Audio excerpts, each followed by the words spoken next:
Tomato rasam ಅಂದರೆ ಸಾಮಾನ್ಯವಾಗಿ ಎಲ್ರಿಗೂ ಗೊತ್ತೇ ಇರುತ್ತೆ ಹೇಗೆ ಮಾಡೋದು ಅಂತ.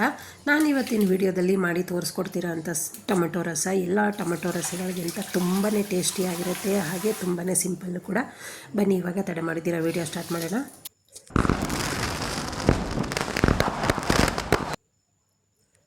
ಮೊದಲಿಗೆ ನಾನಿಲ್ಲಿ ಒಂದು ಜಾರ್ಗೆ 3 ಟೊಮೆಟೊ ಹಣ್ಣನ್ನು ಕಟ್ ಮಾಡಿ ಹಾಕ್ಕೊತಾ ಇದ್ದೀನಿ. ಸ್ವಲ್ಪ ಹುಣಸೆ ಹಣ್ಣನ್ನು ಹಾಕ್ಕೊತಾ ಇದ್ದೀನಿ. ಅರ್ಧ ಸ್ಪೂನಷ್ಟು ಜೀರಿಗೆ ಪೌಡರು, ಅರ್ಧ ಸ್ಪೂನಷ್ಟು ಮೆಣಸು ಪೌಡರು, ಸ್ವಲ್ಪ ಅರಿಶಿನ ಪುಡಿ. ನೀವಿಲ್ಲಿ ಜೀರಿಗೆನೂ ಹಾಕೋಬೋದು, ಮೆಣಸಿನ ಕಾಳು ಹಾಕೋಬೋದು. ರುಬ್ಬಿದಾಗಿದೆ, ನುಣ್ಣಗೆ ರುಬ್ಕೊಂಡಿದ್ದೀನಿ. ಈಗ ಸ್ಟವ್ ಮೇಲೆ ಒಂದು ಪಾತ್ರೆನ ಇಟ್ಟು ಸ್ವಲ್ಪ ಎಣ್ಣೆನ ಹಾಕ್ಕೊಳ್ಳೋಣ. ತುಂಬಾ ಬಿಸಿ ಅನ್ನಕ್ಕಂತೂ ಹಾಕ್ಕೊಂಡು ತಿಂತಾಯಿದ್ರೆ ತುಂಬ ಟೇಸ್ಟಿಯಾಗಿರುತ್ತೆ, ಹಾಗೆ ಬೇಗನೂ ಮಾಡಿಬಿಡ್ಬೋದು. ನೀವು ನಾನ್ ವೆಜ್ ಏನಾದರೂ ಮಾಡಿದಾಗ ಈ ಥರ ಸೈಡ್ಗೆ ಟೊಮೆಟೊ ರಸ ಮಾಡ್ಕೊಳ್ಳಿ, ತುಂಬಾ ಚೆನ್ನಾಗಿರುತ್ತೆ ಫ್ರೆಂಡ್ಸ್. ನಿಜವಾಗ್ಲೂ ಒಂದು ಸಲ ಟ್ರೈ ಮಾಡಿ.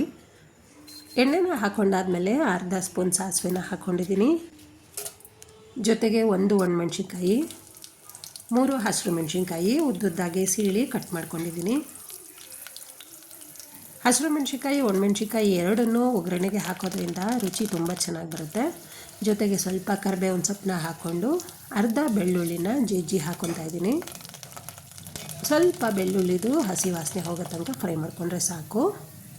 ಇವಾಗ ರುಬ್ಬಿರೋ ಅಂಥ ಟೊಮೆಟೊ ರಸ ಹಾಕ್ಕೊಳ್ಳೋಣ. ಜೊತೆಗೆ ಜಾರ್ಗೂ ಸ್ವಲ್ಪ ನೀರನ್ನ ಹಾಕಿ ಅದನ್ನು ಕೂಡ ಮಿಕ್ಸ್ ಮಾಡ್ಕೊಬೇಕು. ಇವಾಗ ಮಿಕ್ಸ್ ಮಾಡ್ಕೊಂಡಾದ್ಮೇಲೆ ನಿಮಗೆ ಸಾಂಬಾರು ಎಷ್ಟು ಬೇಕೋ ಅಷ್ಟು ನೀರನ್ನ ಹಾಕ್ಕೊಬೇಕು. ಹೀಗೆ ನೀರನ್ನ ಹಾಕ್ಕೊಳ್ಳುವಾಗ ನೀವು ಖಾರನ ನೋಡಿಕೊಂಡು ಅಡ್ಜಸ್ಟ್ ಮಾಡಿಕೊಂಡು ನೀರನ್ನ ಹಾಕ್ಕೊಬೇಕಾಗುತ್ತೆ. ನೋಡಿ, ಇವಾಗ ನನಗೆ ಎಷ್ಟು ಸಾಂಬಾರು ಬೇಕೋ ಅಷ್ಟು ನೀರನ್ನ ಮಾತ್ರ ಹಾಕ್ಕೊಂಡಿದ್ದೀನಿ. ಜೊತೆಗೆ ಅರ್ಧ ಸ್ಪೂನಷ್ಟು ಚಿಲ್ಲಿ ಪೌಡರ್ನ ಹಾಕ್ಕೊತಾ ಇದ್ದೀನಿ. ಇಲ್ಲಿ ಖಾರಕ್ಕೆ ನಾನು ಒಣಮೆಣ್ಸಿನ್ಕಾಯಿ ಮತ್ತು ಹಸಿರು ಮೆಣಸಿನ್ಕಾಯಿ, ಸ್ವಲ್ಪ ಚಿಲ್ಲಿ ಪೌಡರು 3 ಯೂಸ್ ಮಾಡಿರೋದ್ರಿಂದ ಸಾಂಬಾರು ರುಚಿ ತುಂಬಾ ಚೆನ್ನಾಗಿ ಬರುತ್ತೆ. ಈಗ ಸ್ವಲ್ಪ ರುಚಿಗೆ ತಕ್ಕಷ್ಟು ಉಪ್ಪನ್ನ ಹಾಕಿ ನೀಟಾಗಿ ಮಿಕ್ಸ್ ಮಾಡ್ಕೊಬೇಕು.